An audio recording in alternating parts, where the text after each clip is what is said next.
আসসালামু আলাইকুম, ওয়েলকাম করছি রিয়াসাত আজিম। ভিন্ন ধর্ম মতাদর্শী যারা শুনছেন সবার প্রতি আন্তরিক কৃতজ্ঞতা। সাকিব আল হাসান বিএনপিতে যোগ দিচ্ছেন। ইয়াস, আওয়ামী লীগের মাত্র 8 মাস আগে যে ইলেকশনটা, 8 মাসেরও কম সময় আগে হয়েছিল, সেই নির্বাচনে মাগুরা 2 আসন থেকে নির্বাচিত সংসদ সদস্য সাকিব আল হাসান বিএনপিতে যোগ দিচ্ছেন। এরকম একটা গুঞ্জন, এরকম একটা আলোচনা রয়েছে যে তিনি এবার ভোল পাল্টে, আমরা দেখি না অনেককেই তো পোল্টি মারতে দেখি, যে যখন যেই দল ক্ষমতায় আসে, ক্রিকেট বোর্ডেও আমরা অনেককে দেখলাম গত কয়েকদিনে ফেসবুক স্ট্যাটাসে, আমি তাদের নাম বলতে চাই না, যারা শুনছেন তারা বুঝে গেছেন এরা কারা, যে একটা সময় আসলে পাপন ভাই করে চিল্লানোর লোকজন এখন বলছে আহ বিজয়ের এই দিনে জিয়া তোমায় মনে পড়ে টাইপের অবস্থা। ঘটনা সত্য কিন্তু, একদম মানে পোল্টিকারে বলে এরকম পোল্টি। এবারের অলিম্পিক্স হচ্ছে, আপনারা সবাই জানেন, প্যারিস অলিম্পিক্স, সেখানে যে ডাইভিং হয়, পোল্টি মারতে মারতে নিচে পড়ে, ওখানটায় আসলে ড্রাইভাররা দিতে পারে নাই। যেরকম পোল্টি এই মুহূর্তে বাংলাদেশের রাজনৈতিক কালচারে চলছে, এবং সেই পোল্টির অংশ অলরাউন্ডার যেহেতু সাকিব আল হাসান, তিনি তো সব পারেন, তিনিও কি হতে যাচ্ছেন কিনা, বিএনপিতে তিনি যোগ দিতে যাচ্ছেন কিনা, এরকম একটা আলোচনা আকাশে বাতাসে ভেসে বেড়াচ্ছে। সেই বিষয়ে আলোচনা করতে চাই, এবং একই সাথে একাধিক মামলার প্রস্তুতি চলছে বা একাধিক মামলা তার বিরুদ্ধে দায়ের হতে পারে, এরকম একটা আলোচনা যথেষ্ট পরিমাণে রয়েছে। সাকিব আল হাসান বাংলাদেশের ক্রিকেট ইতিহাসের সবচেয়ে বিতর্কিত ক্রিকেটার, যিনি ফিক্সিং এ নাম লিখিয়েছেন, যিনি ফিক্সিং এর প্রস্তাবের, তার সাথে যে কথোপকথন, দীপক আগাওয়াল একজন ফিক্সার, একজন জুয়ারি, সেটা তিনি তার হোয়াটসঅ্যাপ চ্যাট থেকে মুছে ফেলেছেন। আমরা এখনো জানতে পারি না যে সাকিব আল হাসান সেখানটা কি করেছেন। 1 বছর নিষিদ্ধ ছিলেন, নিষেধাজ্ঞা যখন তাকে দেয়া হবে তার আগ মুহূর্তে তিনি সকল ক্রিকেটারকে নিয়ে বিসিবির বিপক্ষে একটা আন্দোলনে নামলেন, সমতা, বৈষম্য রোধ, এরকম টাইপের কিছু একটা, যেন ফোকাসটা তার দিকে যায়। সাকিব আল হাসান, চট্টগ্রামের একজন ইউটিউবার আছে, এখন মনে হয় আপনারা তাদের খুব একটা পছন্দ করেন না, এফ দিয়ে নামটা ভুলে গেছি, ওই টাইপের কেউ একজন, তালে তালে আসলে তাল মেলায়।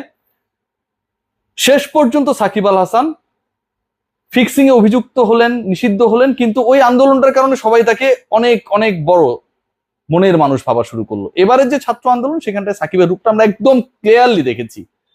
শিক্ষার্থীরা মরছে, পুলিশ মরছে, সাধারণ জনতা মরছে, শিশু মরছে, বাবার কোল খালি হচ্ছে, সন্তানের পিতা না ফেরার দেশে চলে যাচ্ছে, একটা ফেসবুক স্ট্যাটাস শুধুমাত্র তার এমপিত্বের পথ ধরে রাখার জন্য এই সাকিব আল হাসান দেন নাই। অথবা সাধারণ জনতা, যাদের হয়তো মুগ্ধের মতো 10-15 বোতল পানি কেনার সামর্থ্য, এর বাইরে তাদের সামর্থ্য নেই, সাকিবের সেই পোস্ট কিনতে পারেনি দেখে সাকিব আল হাসানের মন গলেনি। মানুষ মরে যাচ্ছে তার দেশে, মাগুরাতেও তো মোটামুটি 8-10 জন মারা গেছে, সাকিব আল হাসানের এটা নিয়ে বোধোদয় হয় নাই। এখন সাকিব আল হাসান বিএনপিতে যোগ দিচ্ছেন, সেই আলোচনাটা হচ্ছে, এবং তার বিরুদ্ধে মামলার প্রস্তুতি কেন, মামলার আলোচনাটা আসলে কেন হচ্ছে। বিএনপি প্রসঙ্গে আমি একটু পরে আসি, তার আগে একটু মামলা সংক্রান্ত আলোচনাটা করি। একটু আগে বলছেন যে ফিক্সার সাকিব, এই সাকিব আল হাসান আমরা জানি যে শেয়ার বাজারে তিনি তার এক প্রিয় বন্ধুর সাথে বিনিয়োগ করেছেন, এত তড়িঘড়ি করে বিনিয়োগ করেছেন, এত তড়িঘড়ি করে বড়লোক হওয়ার তার পরিকল্পনা ছিল, যে কারণে মানে আমার বাবার নাম কি, বা ভাই আপনারা যারা আমাকে শুনছেন, সাকিব ফ্যান অনেকে আমাকে শুনছেন এই মুহূর্তে, যারা আমাকে গালি দেওয়ার জন্য প্রস্তুতি নিচ্ছেন, আপনি কি ভাই আপনার বাপের নাম কোথাও ভুল লিখবেন? সম্ভব? তিনি তার ওই যে বন্ধু, সেই বন্ধুর বাপের নাম নিজের বাপের নামে জায়গায় দিয়ে দিচ্ছেন সাকিব আল হাসান। সেটা তো এক ধরনের ধরা খাওয়া, এভাবে তিনি কট খেলেন। আতিফ আজম ভাই এই রিপোর্টটা করেছিল, আমাদের প্রিয় আতিফ ভাই।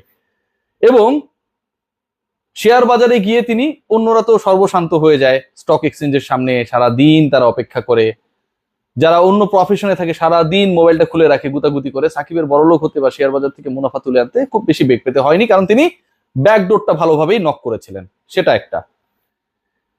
সাকিব আল হাসান বিনা অনুমতিতে গোল্ডের ব্যবসায় নেমেছিলেন, you all know. এখানটাও Shakib Al Hasan বেঁচে গেছেন। এবং সাকিব আল হাসানকে একসময় দুর্নীতি দমন কমিশনের দূত বানানো হয়েছিল, এটা সবচেয়ে অবাক করা একটা ব্যাপার। আমরা বিসিবি নিয়ে অনেক বেশি আলোচনা করি, বাতাবি লেবু, এইটাই অনেক কিছু, অনেক ধরনের সমালোচনা আমরা করি, ঠিক আছে। সাকিব আল হাসানকে এই যে দুদকের যে অ্যাম্বাসেডর বানানো হলো, একজন ফিক্সারকে, শাস্তিপ্রাপ্ত ফিক্সারকে, এটা কি কোনোভাবে ঠিক হয়েছিল? আশকারা দেওয়া হয়েছিল সাকিব আল হাসানকে, বছরের পর বছর ধরে আশকারা দেওয়া হয়েছিল, এবং তিনি এগুলো করেছিলেন। খুনের পুলিশ খুনের সাজাপ্রাপ্ত আসামির সাথে তিনি তার কমার্শিয়াল এন্ডোর্সমেন্ট করেছেন। আপনি জানবেন না আপনি কার সাথে লেনদেন করছেন? সো চিংড়ি ঘের সেখানটায় সাকিব আল হাসান যে শ্রমিকরা রয়েছে তাদেরকে তাদের পাওনাটা ঠিকভাবে বুঝিয়ে দেননি। মানব পাচারের সাথে তার প্রতিষ্ঠিত প্রতিষ্ঠান ফিয়েস্তা জড়িত ছিল। অনেক মামলা ভাই, অনেক মামলা, এবং প্রত্যেকটাই ভয়াবহ। সেগুলোর মোটামুটি একটা প্রিপারেশন প্রতিপক্ষরা কিংবা আইন শৃঙ্খলা রক্ষাকারী বাহিনী তারা যখন এসব প্রসেস শুরু করবে নেয়ার একটা অবস্থায় রয়েছে। দুর্নীতি দমন কমিশন নিশ্চয়ই এবার এই ব্যাপারগুলোতে তাকাবে। বিএনপিতে কি সাকিব যোগ দিচ্ছেন এই আলোচনা করব, তার আগে আরো একটা ইন্টারেস্টিং তথ্য দিই। আপনারা কয়েকদিন ধরেই টেলিভিশনে একটা বিজ্ঞাপন দেখতেন এবং এটা বিরক্ত হয়ে গেছেন, এ দেন না, এ দেন না, এ দেন না, দেন না, কি যেন এরকম কিছু একটা বলে। সাকিব আল হাসান এটা ইন্ডিয়া গিয়ে বিজ্ঞাপনটা করেছেন। সাকিব আল হাসান বিজ্ঞাপন দেখতে দেখতে আমরা অতিষ্ঠ হয়ে গেছি। এখন সাকিব আল হাসানকে আর আমরা পাই না। সাকিব আল হাসানের বিজ্ঞাপন টেলিভিশন এখন আর চলে না। তার মানে সাকিব আল হাসানের যে ব্র্যান্ড ভ্যালু, সাকিব আল হাসান ক্রিকেটকে পুঁজি করে ক্রিকেটের দিকে না তাকিয়ে দিন শেষে বিজ্ঞাপনটাকে আসলে তার মূল প্রফেশন হিসেবে নিয়ে নিয়েছিলেন, সেই ব্র্যান্ড ভ্যালু এখন তলানির দিকে। সাকিব আল হাসানের সেই ব্র্যান্ড ভ্যালুর জায়গাটা এখন আগের মতো নাই। বাংলাদেশের কোনো টেলিভিশনে এখন সাকিব আল হাসানের বিজ্ঞাপন প্রচারিত হয় না।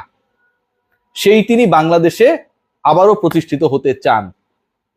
তিনি কি আসলে বিএনপিতে যোগ দিচ্ছেন? এখন পর্যন্ত যে খবর, যে সাকিব যেভাবেই হোক বাংলাদেশে তার যে সম্পদ এবং বাংলাদেশে সাকিব যেসব অনিয়ম করেছেন বছরের পর বছর ধরে, সেগুলোকে কোনোভাবে যদি পাশ কাটিয়ে তিনি তো আর বাংলাদেশে থাকবেন না। বাংলাদেশে থাকবেন না, ওই সাফারি যখন দেখতে যান, বাংলাদেশে যখন রাস্তায় লাশ পড়ে তখনই বোঝা যায়। এগুলোকে যদি তিনি পাস করে নিয়ে যেতে পারেন, সেটার জন্য যা করার দরকার তিনি চেষ্টা করবেন, যা করার দরকার তিনি চেষ্টা করবেন। এবং আপনাদের লাস্ট একটা নিউজ দিয়ে এই আলোচনাটা শেষ করব। বাংলাদেশে সাকিব আল হাসান সহসা ফিরছেন না।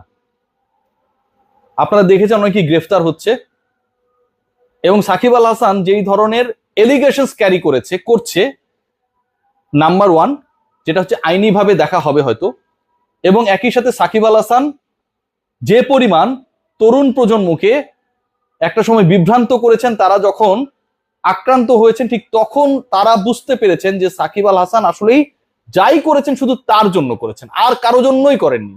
কেউ তার কনসার্ন না।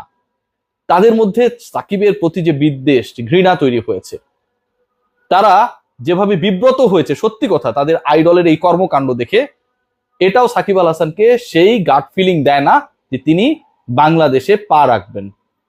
বাংলাদেশের যে পাকিস্তানের বিপক্ষে আপকামিং সিরিজ, সেখানটায় কিছুদিন আগেও আমরা শুনেছিলাম যে সাকিব আল হাসান খেলছেন, সাকিব আল হাসান এভেলেবেল, প্র্যাকটিস শুরু করবেন। সাকিব আল হাসান হয়তো সেই সিরিজে থাকছেন না বা থাকবেন না।